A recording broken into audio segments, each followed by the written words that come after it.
Hi, Steve Gordon here, your friendly neighborhood San Jose carpet repair expert.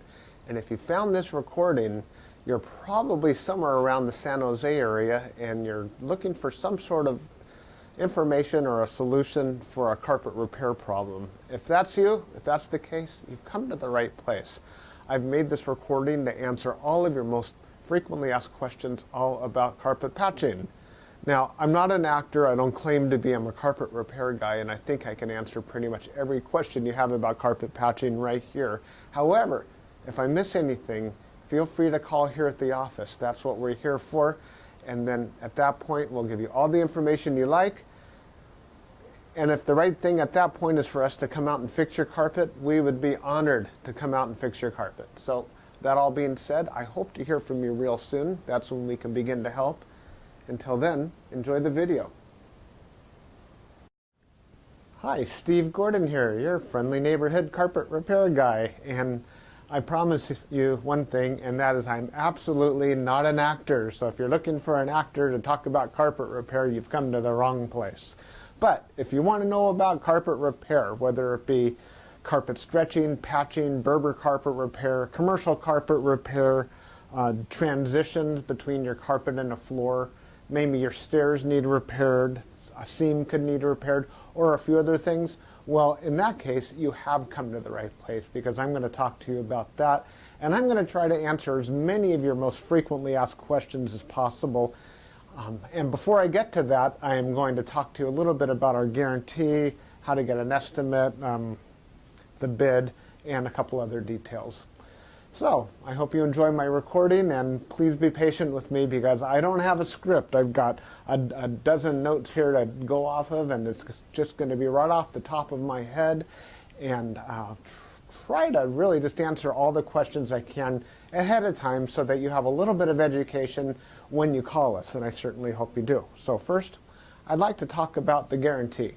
When you call us, you're going to get a 100% unlimited unconditional lifetime labor guarantee. And what I mean by that is that either you or your carpet or both are going to be completely, absolutely, and thoroughly worn out before you ever have to pay to have that carpet fixed again.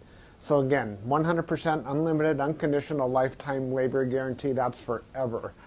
How you get your estimate in the first place is after you watch this recording, give us a call here at the office, and we're going to give you something like a phone guesstimate. We'll give you an idea of what you might expect to pay. We might tell you something like between $150 and $300, or we might say between $200 and $400, or something like that. We're not going to know exactly, or even not even all that close, how much it's going to cost to have us fix your carpet for you. So if you feel like we're in the right sort of price range, then we're going to schedule an appointment to come on out and actually give you an absolutely free, no obligation bid. At that point, if you feel the bid is fair, and I'm sure you will because it's our business model to give you a fair price so that we could do the job right then and there all in one trip. We would really love to just do it in one trip. Now, I understand that sometimes you need to get a bid on one trip and then come back at a different time, have us come back at a different time to actually do the work. But by and large, it's normally best to just get it all done all in one trip, and that's how we'll give you the best price as well. After all, driving out to your place once is going to be less expensive for both of us than it would be to drive out to your place 2 or more times. Now, another thing about the absolutely free, no obligation bid is at that point, we're going to actually have an opportunity to see the work. We're going to see exactly what needs to be done because you see, when you call us on the phone, even though you think you've explained the situation thoroughly, it's very likely that either myself or one of my assistants here that helps me answer the phone won't really understand exactly what we're dealing with until we actually see it. And so that's why we really do want to come out and give you a bid in person. And by the way, if you don't like the bid, if you don't think it's fair, we're going to walk away absolutely empty-handed, and that makes us sad. So sad, because we want to be out there, we want to fix your problem and put a check in our pocket and go off to the next one. After all, this is what we do for a living, this is how we feed our families. Speaking about money, please don't pay cash. We would really prefer that you pay with a check made out to Creative Carpet Repair, or use a credit card. You can call in the office with a credit card. So cash, it's against the agreement I've made with all my contractors. Now, if you work with me directly, if I'm the actual contractor that shows up to your house and you want to pay me cash, I'm happy to take it. But for any other contractor throughout my entire company, please don't pay cash. Now, I want to talk a little bit about the carpet repairs. I've got a little bit of housekeeping out of the way. Let's talk about carpet stretching. Most people wonder why their carpet is all rippled up. So if you look out at your carpet and you see more waves than the ocean, or it's more rippled up than you can believe, and there's peaks and valleys in your carpet and you're getting seasick just looking at it, or if it's a trip hazard, there's a real good chance that your carpet was never stretched in tight enough to begin with. You see, whoever stretched your carpet the first time around more than likely didn't use a power stretcher. Now, what a power stretcher is a pole that it butts up against one wall on one side of the room, and this pole runs all the way across the room to a head that's on the other side. And when we push down on this handle, the carpet gets stretched, and it gets stretched so tight that we have no doubt at all that we're going to be able to live up to that unlimited, unconditional lifetime waiver guarantee.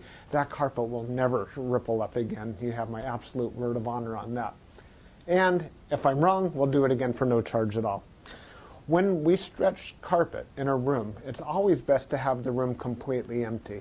We can empty the furniture out of the room for you if that's what you need, but more often than not, the customer will want to get as much as possible out of the way. Now, don't strain yourself. Don't go moving a giant king-size bed or a dresser that weighs, more than 10 elephants. That's not cool. We have special tools. We have these sliders that we can put underneath the legs of the furniture. So even if your dresser weighs a couple hundred pounds and it's harder than heck to move, we get those sliders underneath there and we can move that stuff around if that's what we need to do.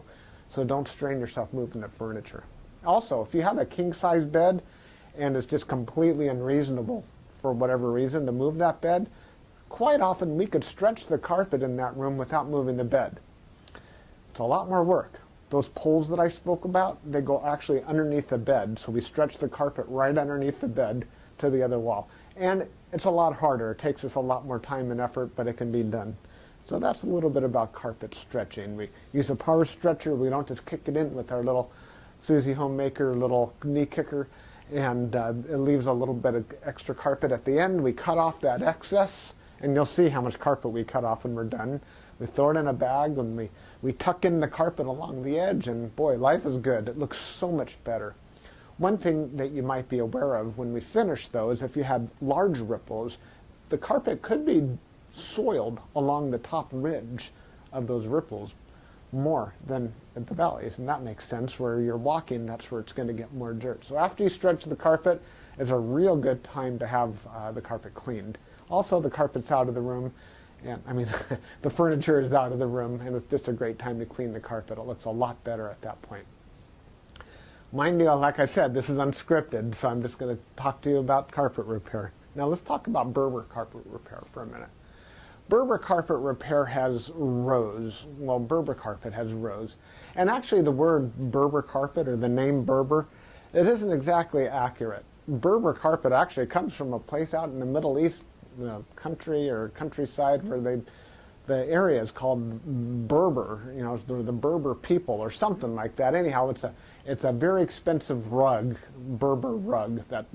That's the actual meaning of the word Berber rug. The Berber carpets that we find today are very similar. There's loops and there's rows, and if you pull on one of those loops, or rows becomes unglued somehow, it can make a run, what we call a Berber run. So when you pull on that thread, it's like it's unzipping right in front of you. It's like, oh my gosh, what has happened? I've got this zipper run going all the way across the room. Now your higher end Berber carpet, that doesn't likely happen. It almost never does. But the lower end, middle of the road and lower end Berber carpet runs all the time. So when we fix a Berber carpet, what we're going to want to do is take out the bad area and patch a new piece in there. Sometimes we could actually weave a little bit of some new loops right into the place where that carpet is come unfurled. But more than likely, we're going to want to put in a Berber patch in that area.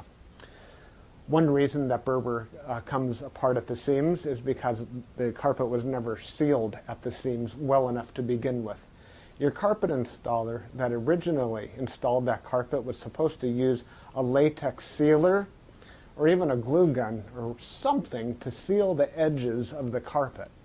Now, if they don't seal the edges of the carpet, that's one reason that Berber carpet is going to unfurl like crazy. So when we put in a patch or fix a Berber carpet, that area gets sealed. Now, we give the unlimited, unconditional lifetime waiver guarantee on Berber carpet as well. But mind you, just because, let's say you have a 12-foot seam and we fix 3 feet of it, that's the part that we guarantee. The rest of the seam we're not going to touch.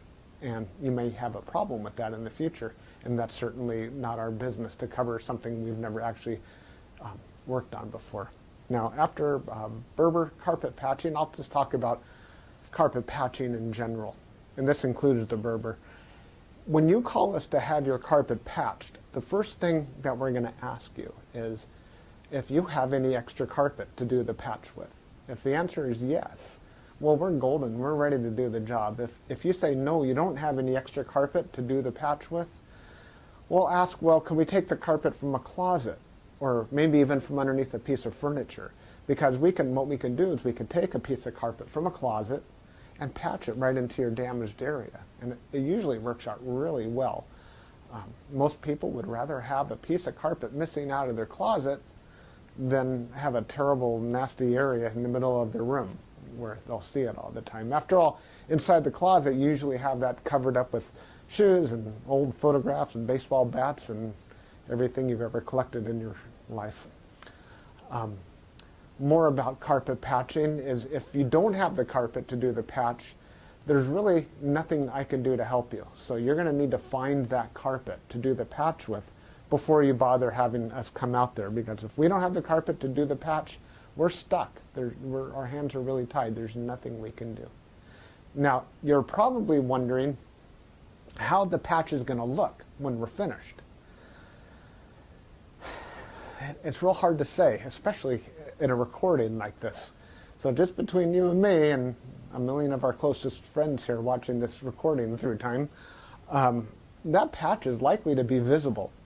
You see, if you take a piece of carpet that's never been walked on, it's never been soiled, it's never seen the light from the window coming in so it hasn't faded out, and you take that brand new looking type of carpet or piece of carpet and patch it in to an area that has been worn, it has been soiled, it has been faded out by the sunlight, well, certainly you're going to see the difference between the new carpet and the older carpet because it's patched right in the middle there. Certainly it's going to look a lot better than the situation you probably have right now, but patches are visible. Another reason a patch might be visible would be because, well, thick carpet, thick nap or plush carpet hides the seams quite well. A short nap carpet, like a Berber carpet, for example, or any of the commercial type carpets, they're very short nap. They show the seams far more.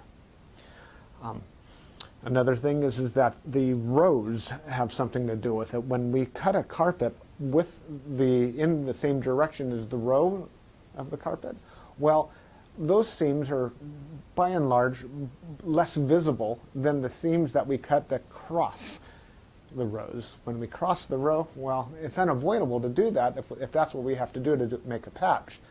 And those seams stand out a little bit more than the ones that go along with the rows. So carpet patching, that's what we specialize in. We could absolutely do that for you. Have the carpet available for us, and we also back up our patches forever, just like everything else, just forever and ever and ever. That patch will never come up. After patching, well, we could talk a little bit about pet damage also when we talk about patching. If you have an animal, a dog or a cat, or I've even seen where it's been a bunny or a few other animals that have actually gotten locked behind a closed door. What'll happen is they'll get that separation anxiety and they'll try to dig their way out. and they'll just rip the heck out of the carpet. That's one of the main reasons we'll do carpet patching. If that's the case, well, certainly it's just like any other patch. You supply the carpet, we'll put it in. However, if that animal didn't tear up the carpet, if they actually urinated on the carpet, there's a whole other thing we can do about that, and I'm going to need your help for that. What we'll do is we're going to ask you to go to the pet store or go online and buy twice as much of a product as you think you're going to need, maybe 4 times as much, to actually kill the odor. Now, the product I'm talking about is actually an enzyme, and what we'll do is we'll pull back the carpet, we'll remove the padding, clean the floor, and you'll pour this enzyme onto the floors underneath it all. And that enzyme will eat up all the proteins that contribute to the smell of the urine in your carpet. Then we'll put in new padding, and you'll pour that enzyme cleaner all over the backing of the carpet as well at that time. I'll reinstall the carpet, and then one more time we'll use that cleaner, and we'll just soak that area of the carpet with that enzyme one more time. And that's likely to kill the scent altogether. That smell should be completely gone. If not, it's probably because your animal found another place that you don't even know about, and I'm sorry about that. There's nothing we could do about your animal. Now that we've spoken about pet damage, I like to talk about carpet to floor transitions. A lot of people call us because they've put in a new floor. Maybe it's a tile or a wood floor, and their carpet now needs to be finished along that edge. More often than not, we don't need to put in any kind of metal there. There's a lot of different types of situations where you do want a metal. If you have an apartment building and you want the carpet to last a long time between the carpet and, say, for example, a linoleum floor, we could put some metal there. There are flat metals. They're the type of metals that they're called, I've called them beat-down metals before. I'm not sure exactly what they're called. Beat-down metals, they're golden, they're silver, and the carpet goes right in there and it gets hammered down. Gives a nice clean edge, and it protects the edge of the carpet for a very long time. But if you're like most homeowners, that's not why you're calling us for a transition. You're calling for the transition because you just put in a nice marble or travertine floor, maybe a wood floor. And so what we'll do with that is we're going to pull back the carpet and put in a new tack strip right up alongside that floor. Now that floor is going to be holding the place as if it were a wall. So here's your floor, here's your tack strip right in front of it. We're going to pull the carpet over that tack strip and tuck it in right there. So all you're going to see is a nice smooth transition between the carpet and the floor. Now, many times when you put in a new floor, it's important to put in some work into the subfloor underneath, and that might include using HardieBacker or some other type of material that raises the floor up even higher than it would have been. So let's just say, for example, you've got a 1/2 inch new tile and another 1/4 inch of underneath there of a HardieBacker, or it could even be more. It could be 3/4 of an inch altogether, or even more, that is higher than the carpet. That's extreme. It's usually not that high, but let's just say it is. If we just bring the carpet up and end it right there, well, you're going to stub your toe against that thing. You're going to be cursing to holy high heaven every time you do that. It's just not fun at all. Trust me, it's not. You'll understand if you ever do that. What we're going to want to do in that case is one of 2 different solutions. We're going to do 1 of 2 solutions. One is we can pull back the carpet quite far and use a product like a Fix-All, which is a very fine cement type product. And we're going to feather in a nice ramped area, so we raise the level of the floor slowly up to meet it. What's great about that is the floor and the carpet will be at the same level, then you won't stub your toe. What's not so great about that is when you're walking up that little ramped area, well, you feel like you're walking uphill. There's really no way around that I know of outside of pulling out all your carpet and floating a whole new layer of concrete, self-leveling concrete on the entire concrete floor and underneath.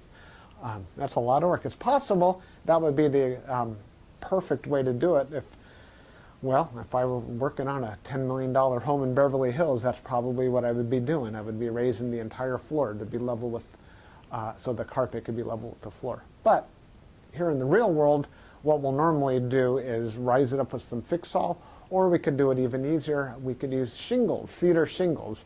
Cedar shingles are about that long, and that makes a nice little ramp up. And it normally works just beautifully. It's quick, it's easy, we can get it all done in one trip. So we're going to raise the level of the carpet right up to the level of the floor, and you're just going to be happy as can be about that. Some transitions are round, curved. Other transitions could be squared. There's 100 types of transitions out there. And if you look on the internet under carpet to floor transitions, you're going to see a lot of examples. Perhaps even on my website, you can see some other examples. And so when you call us, you can explain what you're dealing with, and that would help us with the program here. Stairs. So, do you have a problem with the carpet on your stairs? I did a job like this just today, where the cat had actually torn away the corners of almost every stair all the way up the stairway. The lady was not happy about this. My solution to this was that, well, first of all, I asked her, do you have any extra carpet? And the answer was yes. You can take the carpet out of a closet. And I told her, well, you're going to have carpet missing out of a closet. And she said, well, that's fine. You can put this carpet in the closet. So she had something that didn't match at all. And she didn't mind because, well, she just didn't care that the carpet in the closet didn't match halfway through. So I took the carpet out of the closet, and the first thing I did is I completely replaced the first two stairs, because after all, the first stair or two wears out faster than everything else anyhow, and those first two stairs were pretty trashed. Instead of just fixing the little corners, just replace the entire stair if you can. It'll make a world of difference to have something new there. With all the rest of the stairs, I just did these little bitty patches all the way up one side and all the way down the other, and it was just beautiful. I think it gave her probably another 10 years of life to her carpet to fix those stairs. Another thing you could do with stairs, what some of my customers have done, and I love this idea, is replace the entire stairway by, well, let me back up a little bit. Let's just say you have a 3 or 4 bedroom house, and it's the same carpet throughout the entire house, and your stairway is pretty much in the middle of it all. And if you replace the carpet on your stairs, well, it's going to be a slightly different color than the rest of your carpet, and that's going to look low class, and we don't like that, do we? No, we don't. What I would suggest in that case is that we take the smallest room in the house, maybe a small bedroom or nursery, and pull the carpet out completely from the smallest room in the house and buy new carpet for that room. Then we have maybe a 12 by 12 piece of carpet, and we can replace the entire stairway with that carpet. That way it matches the entire rest of the house except for that one room. That'll easily save you $4,000, $5,000, $6,000, $7,000 right there. And it's a lot less work too. So I like that idea. You get a whole new stairway. A lot of people, you walk in the front door and there's the stairway right there. If the stairs look bad, it's hard to recover from that first impression. So take my word for it. That's a really great way of going. No stairs. Commercial carpet repair. If you have commercial carpet and that needs to be repaired, it either has ripples and waves or it needs a patch. If it's rippled, it might need to be stretched. We've already talked about carpet stretching. On the other hand, it might have a different issue. It could be your commercial carpet was glued down to concrete to begin with. If that's the case, what we do is we actually take a knife and we just cut right down the middle of those ripples, cut right down those bubbles, and we will re-glue the carpet right underneath there and smush it all down, and believe it or not, those bubbles are going to be completely gone. They might be completely invisible when we're finished. You won't even see where we cut it, because where we cut it is exactly where we put it back together. The carpet will be nice and tacky before we push it back down. It's a great solution. But if the carpet needs to be stretched, well, we have to get the power stretcher out, and we'll fix it up that way. Now, if your carpet in your commercial building, say you have an office, is because, let's just say that you removed a wall between two rooms. If that's the case, you may have a strip of carpet that's missing. It's always a great idea to just get a completely different color. So if you have blue commercial carpet, go get a piece of red or black. Just something completely different, because a strip, a patch going all the way down through the middle of the room that's just a little bit off, it looks low class again. But if we put a strip of red down the room, or burgundy or black, people walk in and they go, oh yeah, these people have got some class. They got a decorative idea. So that's just my opinion. Use a completely different color if it's something goes all the way across the room. Now, if it's just a patch, a small patch for whatever reason, and you have a little extra carpet, we can always patch it in with whatever you have. Seam repair. Good news and bad news. The good news about seam repair is that we can make your carpet so the seam doesn't keep getting worse. The bad news is that if it looks bad now, it's probably not going to ever look good again, regardless of what we do to it. Seams have to be done properly the first time. You see, when we seam a carpet together before it's installed, we'll use a straight edge and we'll cut down both sides of the carpet, and then we're going to seal the carpet on both edges, and then we're going to seam it together, and it'll be perfect. When it's completely cooled down, then we stretch it in. If we go back and try to open up the seam and cut that carpet off and try to bring it together, the chances of it ever looking better are right around 0. So I'm sorry to tell you that your seam repair, we can make it possibly look a little bit better. We can make it stop getting worse. We can make it not be a trip hazard any longer. But don't have your expectations too high when it comes to seam repair. The last thing I want to talk about is flood damage.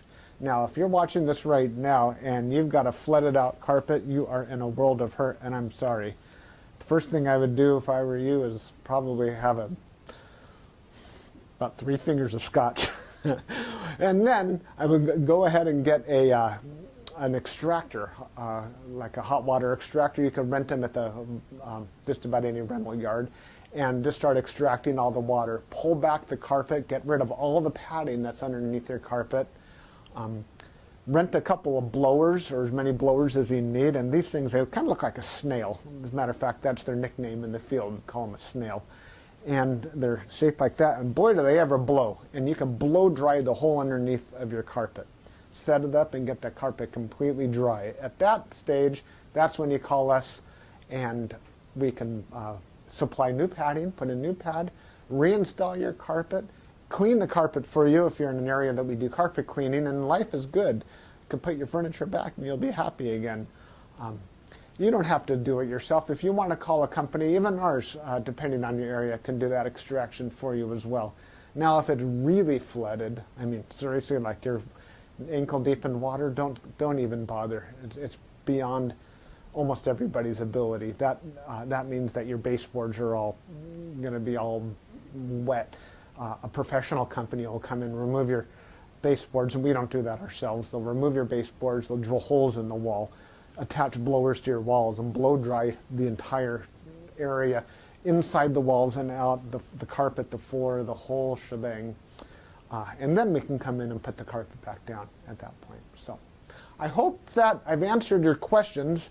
If you have any additional questions, now that you've heard me talk for the last I don't know how long, feel free to call me here at the office. I would be just tickled pink to hear from you. If I'm not here, one of my assistants, whoever answers the phone, will be well trained and will be able to answer any questions that you have about carpet repair. And then at that point, we'll be absolutely positively honored if you would have us just come on out to your place and fix your carpet for you.